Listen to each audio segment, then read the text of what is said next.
Yashar, Max, and Sam. Really thoughtful, complex, important Divrei Torah. Max, you want us to consider whether there was a grave injustice at the center of our parsha.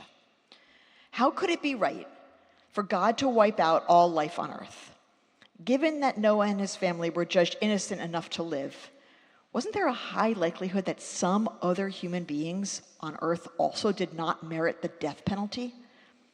What if God was so focused on punishment that God swept away innocent lives along with the guilty?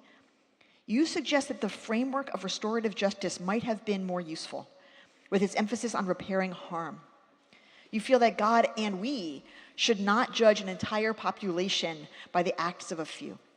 We should not engage in collective punishment, but should follow the principles of Mishnah Sanhedrin and value every single life with great care.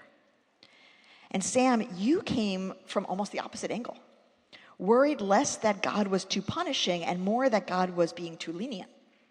You asked whether the covenant of the rainbow, by which God promised never again to destroy life on earth, gave humanity a free pass to continue to be evil and destructive. And you're particularly concerned with how we treat the earth, about our rapidly changing climate and the destruction of our ecosystem. However, by studying the commentaries with Rabbi Trailer, you learned that the rainbow was not at all a free pass. Rather, the rainbow represented a covenant that centered on human responsibility. As you put it, the rainbow God placed in the sky was not just a sign of survival, but a reminder to us to do better and to make good choices. I want to take these two ideas, that we should value every single life with care, and that we should take responsibility for our choices, and look at some of the midrashim about what happened inside the ark. Between the onset of the flood that you were concerned about, Max, and the rainbow that you were talking about, Sam, imagine what we would be feeling if we were Noah or his family. The whole world is being destroyed. The earth is filled with turbulent waters, and you're on a gigantic boat full of wild animals. Would you feel despair? Would you feel afraid? What would you do? The rabbis teach that despite the fearsome conditions, Noah and his family spent the year taking care of every single living thing according to its particular needs. This required paying attention to each diverse species, listening, if you will, for what each kind of animal needed to eat and when they needed to eat it. Genesis Rabbah says that Noah brought different food for the elephant and different food for the deer and different food for the ostriches. Tanhuma adds that he fed each animal when it wanted to eat at different hours of the night so that he never slept. And the Talmud imagines Noah's son Shem relating that he and his father were very troubled that they couldn't figure out what to feed the chameleon until they observed it eating a worm. And so then they went to great lengths to get worms for the chameleon. Imagine if we gave this level of attention to the diversity of species on our planet and what that would mean for how we treat the environment. And imagine if we listened that closely to people we don't understand. As you might imagine, it wasn't easy because some of these animals were ferocious. Midrash Tanhuma tells us that one time Noah was late feeding the lion, and the lion bit him so badly that when the flood was over, Noah emerged from the ark limping. So now that we've explored what Noah and his family did, let's explore what Noah and his family did not do. Even though the conditions were stressful, even though they must have been afraid, they did not turn against one another. Probably because it wouldn't have been safe. Even if they disagreed, even if they had different strategies or priorities or approaches, they must have known that they needed to work together. They needed all hands on deck to be safe, to stay strong, and to make it together to dry land. We are not on a boat full of wild animals, thank God, but we are traversing turbulent waters. President Trump literally just took a wrecking ball to the White House, an unfortunately apt metaphor for his approach to the pillars of our democracy. Congress is shut down. Federal agents stormed Lower Manhattan and arrested immigrants and citizens this week. And many Jewish people are filled with fear about New York City's mayoral election. Some have fear about anti-Semitism. Some have fear about the weaponization of anti-Semitism. And some have fear about both.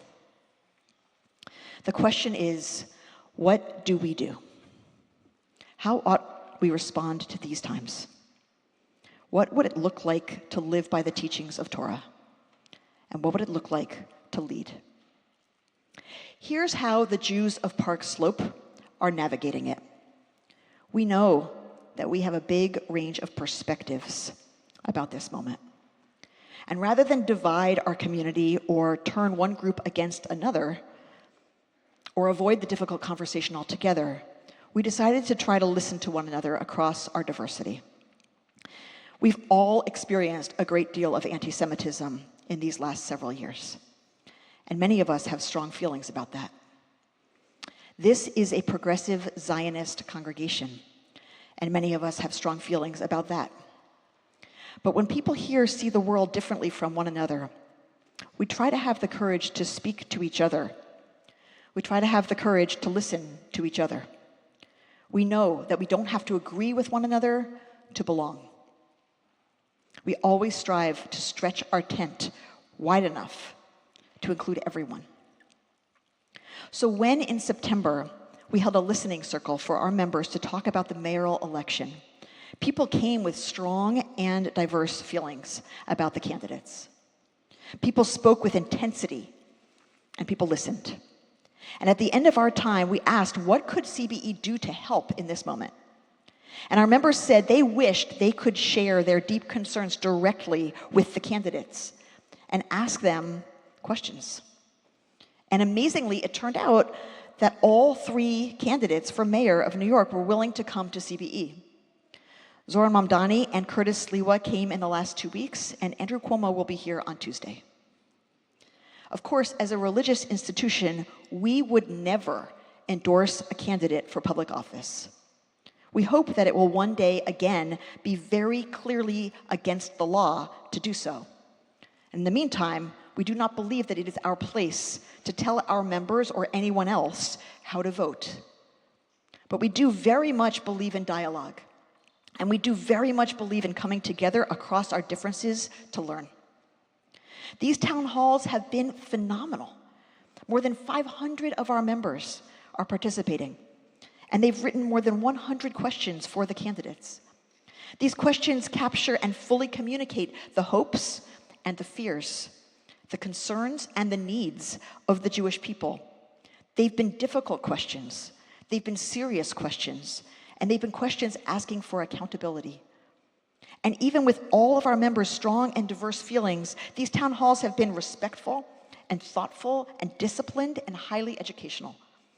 Our members across the political spectrum, no matter what they think about the candidates, have emerged from these town halls beaming, immensely proud of this congregation. I can't tell you how many people have expressed their soaring gratitude and pride in CBE. A great deal has been said publicly about our town hall with Zoran Mamdani, some of it, unfortunately, taken out of context and misrepresented. But nothing was reported about our town hall with Curtis Sliwa. CBE hosted a Republican candidate for mayor, and no one said a thing. I think that's interesting. If you missed it, you missed out. Curtis Sliwa said things that no one expected and surprised many people in the room. And let me be crystal clear, I am not endorsing a candidate by telling you about this meeting.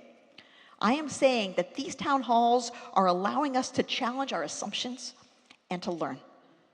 I am saying that this moment, when our country is so divided, calls for coming together. I am saying that this moment, when our country is so divided, calls for coming together across our differences. I am saying that this moment, when so many people are shouting and grandstanding and looking for clickbait, this moment calls for listening. Just like it would have been unsafe for Noah and his family to start fighting with one another and turning against each other on that ark, it is dangerous for us too. We are a tiny population afloat on raging seas, and we need each other. Just like the residents of the ark, we are, at the end of the day, a family. We are connected by a deeper and higher love that requires us to try to understand each other with the benefit of the doubt and see each other in as clear a light as we can. We are not on a boat full of wild animals, but many people are despairing, and many people are afraid. And we know that despair and fear interfere with the human capacity for wisdom. Leadership in this moment, living by Torah in this moment, means creating the best possible conditions for wisdom, which means not encouraging fear or despair. It means doing exactly as you urge us to do, Max and Sam. It means not judging people collectively, but instead listening to everyone in their diversity. And it means taking responsibility to make good choices and always striving to do better. Every weekday we say in the Amidah, Ata chonen la'adam dat u'melamed le'enosh bina, chonenu meitcha dea bina v'heskel. Baruch ata Adonai chonen hadat. You graciously give human beings the capacity for wisdom and teach mortals understanding. Grant us wisdom, understanding, and discernment. Blessed are you, Adonai, who graces us with wisdom. May we be discerning. May we be understanding. May we be wise. Shabbat shalom.